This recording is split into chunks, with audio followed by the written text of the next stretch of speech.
At dahil nandito ka ngayon sa video ko na 'to, bibigyan kita ng isang love sa iyong Popo Live account. Hello mga ka-happy, this is me again, Ain Olivers from Happyens Vlog.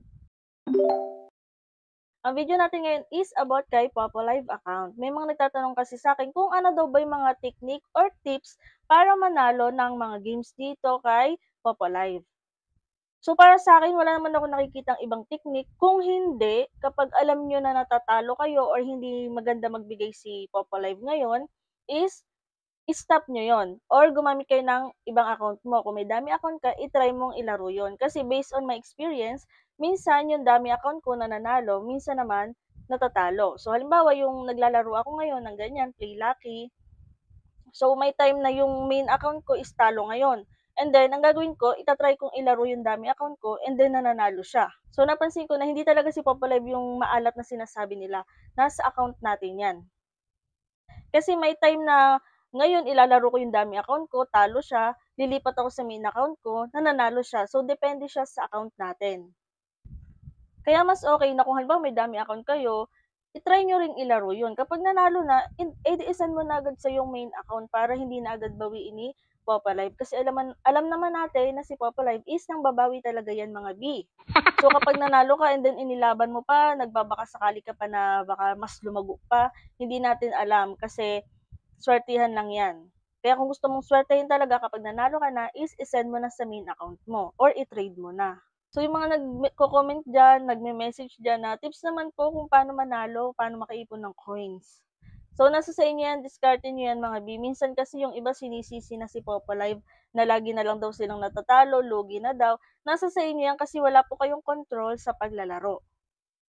So malalaman niyo naman yan kapag panay kayo talo. Kasi hindi talaga nagbibigay si Popo. Kapag gano'n is mag-stop ka maglaro kasi uubusin lang talaga yung coins mo. Pero kung ikaw madiskarte ka, alam mong hindi nagbibigay si Popo, hindi siya nagbi-big win or nagbabalik man lang ng coins, siyempre i-stop ka, 'di ba? Kasi alam mo sa sarili mo nakakainin lang ni Popo yung coins mo. Or lipat ka sa ibang account mo na pwede mong ipanglaro.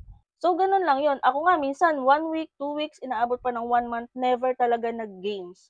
Pero nagga-gamble-gamble ako dito. Every time na mag-open ako ng panel, member ko man 'yan or hindi ko ka-member yung nandiyan sa panel ko, sinesendan ko 'yan, ginagamblean ko 'yan mga B. Ka-agency man or hindi is welcome sa panel ko. Kaya yung iba diyan na mga tumatambay sa panel ko, minsan mapapansin niyo 'di ba, sunod-sunod yung paghahagis ko and then may time bigla akong magi-stop and then mapapansin niyo may ibang papasok na account, so yung mga dummy account ko ipapasok ko yun. Kasi nga mga B, napapansin ko na yung isa kong ginamit na account panghagis is hindi maganda yung balik niya. So nagta-try ako ng ibang dummy account ko. So gano'n lang yun, kung napapansin niyo yan, yung mga tumatambay sa panel ko.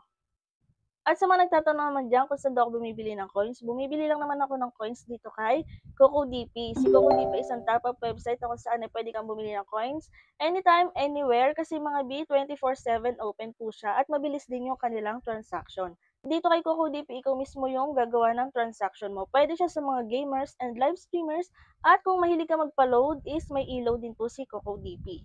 Sa mga gustong bumili, click nyo lang yung link na nasa pinned comment para magkaroon kayo ng access kay CocoDP. Pagdating nyo dito, makikita nyo iba't ibang partners niya na games and live streaming apps at yung e-load. So, kung ikaw ay Popo Live users, click mo lang si Popo Live, lagay mo yung Popo ID, make sure na tama yan mga B para hindi kayo magkamali or hindi mapunta sa iba yung bibilhin mong coins. And then, pumili ka kung ilang coins yung bibilhin mo for as low as 5k coins, 33 pesos lang yan mga B. Yan yung madalas kong binibili at pinapalago.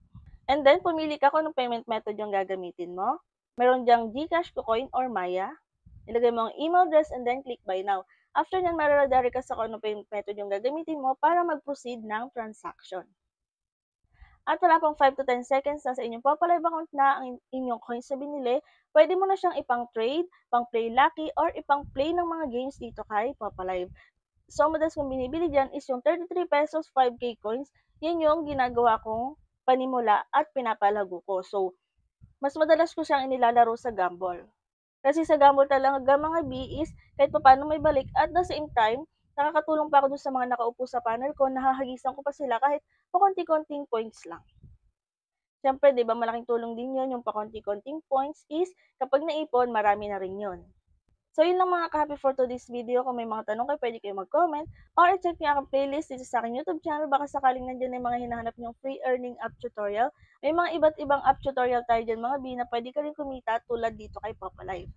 So yun lang, at kung hindi pa kayo nakasubscribe ay mag-subscribe na kayo para updated kayo sa mga susunod nating videos.